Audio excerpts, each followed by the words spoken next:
What's up, ladies and gentlemen? Welcome to the Dallas Daily Show podcast, coming at you from the Neighborhood Loan Studio here in St. Louis, Missouri. Today's episode title is Correction. The Hellhound's name is Cerberus. Let's get into it. All right, so back in episode number 5, we talked about this Hellhound. We talked about the guardian of Hades, and I kept saying the word Serbeus. The name of the dog is Cerberus, and I felt compelled, mainly because 3 of you reached out to me privately on social media and pointed out to me that the Hellhound's name, I pronounced it wrong for 7 minutes straight. So I'm willing to correct my mistake, is what I'm saying. And what I'm going to do is I'm going to look right over here at camera 2, and I'm going to say it for all of you. I was wrong. The Hellhound's name is Cerberus, not Serbeus, Cerberus. And for those of you that I offended when I said it the wrong way every time during that episode number 5, I apologize. There's your apology of the day. I thought it was really funny. It brought up actually several things for me. It brought up multiple thoughts in my mind. So when I first was making sure that I had the dog's name correct in the first place, I Googled it, right? As comedian Mark Norman would say, I gave it the Goog. I checked it out, and sure enough, it said Cerberus. And what I did was, in writing it down in my handwritten notes, I'm a handwritten note kind of guy, in writing it down on that, what I did was I forgot the R. So Cerberus became Serbeus. Now, some of you are listening to this right now, and you're maybe driving to work or maybe doing your dishes. I don't know where you listen to the podcast from, but you're probably listening to this going, are you legitimately spending an entire episode telling us about your mistake? And the answer is yes. Yes, I am. I'm spending an entire episode telling you about the mistake for multiple reasons, right? So number one, I was very fascinated by the number of people who reached out to me to let me know. I think it's very telling of human nature, right? That we would, that we're so quick to correct. But really, here's where the impetus came for me, and this was my self-discovery, was I'm willing to be wrong. I made an honest mistake. I'm willing to get it wrong sometimes. And I started to think about you in your world and me in my world, and how many times in our worlds do we hold on to something simply because we want to be right, even in the face of all the information that is in the opposite, saying, no, you're wrong, no, you're wrong, no, you're wrong.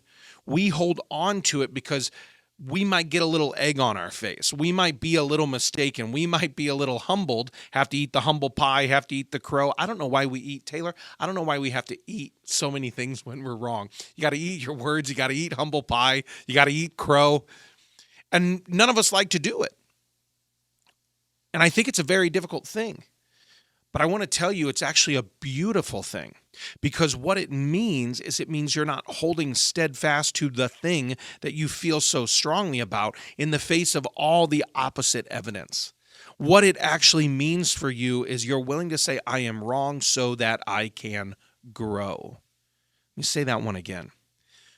It's important for us to say, I'm wrong so I can grow. And so many things. I mean, I've been wrong about a lot of stuff in my life. When I was a kid, I was wrong about some facts. When I was a teenager, I was wrong all the time, even though I thought I was right. I have a teenager, by the way. I'm very aware that he thinks he's right all the time, even when he knows nothing of the subject. But I have been willing to let go of so many things over my life, and it's allowed me to release one thing so I can grab hold of growth in another area. And my question for you today is this: what are you possibly still holding on to?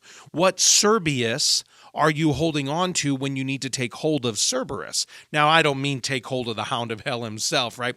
P.S. I've got that episode in the show notes for you, the link to that direct episode. So feel free to watch that one and have a laugh with me. It actually was a pretty good episode, I think.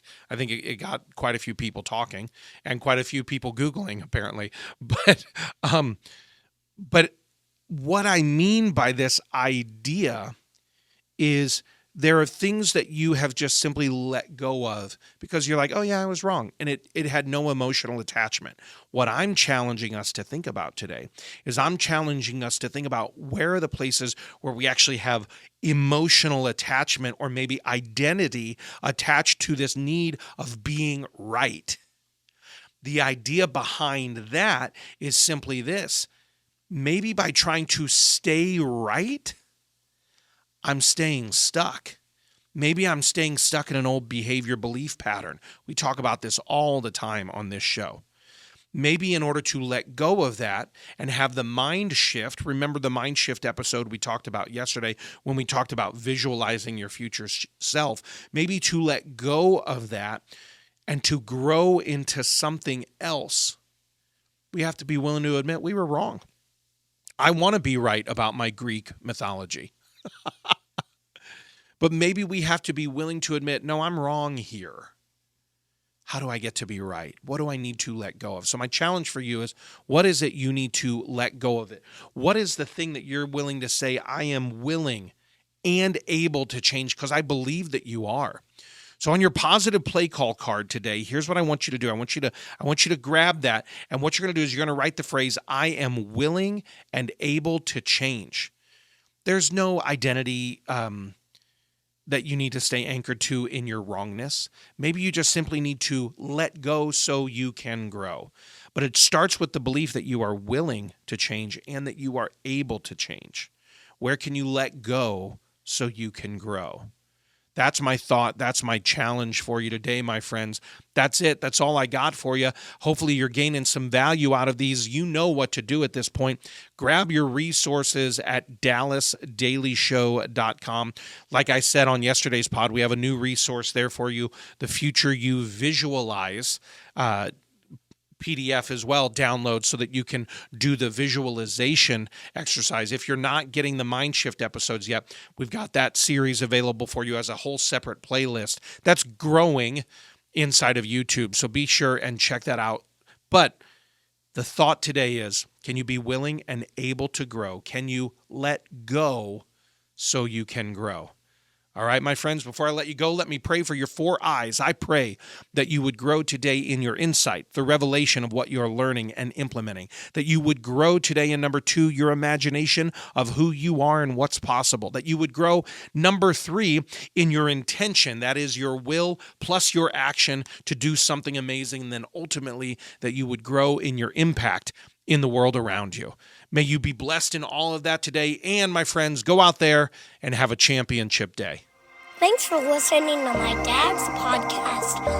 For more tools, go to dallasdailyshow.com. Be sure to like, subscribe, and share. Thank you.